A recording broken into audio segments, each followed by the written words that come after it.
یوه زړه ښځه به هر وخت له سهاره تر ماښامه د خپل زوړ کور د دروازې مخې ته ناسته وه.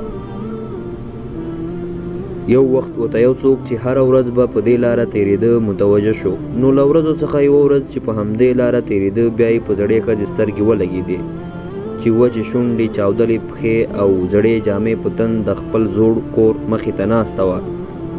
خو دا ځل یې ترې همداسې تېر نه شو. خوا ته ورغی او د سلام وروسته یې ورته وویل: مورې څنګه یې؟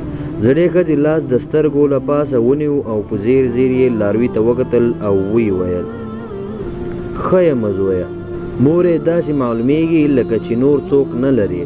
زړه ښځه: ولې نه شکر دی، 6 زامن مې دي، خدای دې راته ژوندي لري. لاروي: مورې ستاسو له کوره داسې معلومیږي چې د زامنو کاروبار دې خراب دی، څه کار مزدوري لکه چې نشته. زړه ښځه: نه زویه، شکر دی په ټولو زامنو مې سبقونه ویلي، یو انجینیر دی، یو ډاکټر دی او نور هم لوی لوی کارداران دي. پلار یې هم اوسه پورې ژوندی و. ټولو بچیو ته مو ودونه وکړل. دا 2 میاشتې کېږي چې پلار یې وفات شو، الله دې وبخي. ډېرې سختې زما بچو سره تېرې کړې. لاروي: نو زامن دې کوم دي مورې؟ زړه ښځه: زامنو ته مې الله جل جلاله ډېر مال دولت ورکړی، هر یو ته مې چې واده کولو بس الله به ورته بل ځای کې ښه کور او د ژوند سهولت ورکولو. ټول زامن مې هلته 1-2 کلي وړاندې اوسېږي. لاروي: نو ته مورې دلته څه کوې؟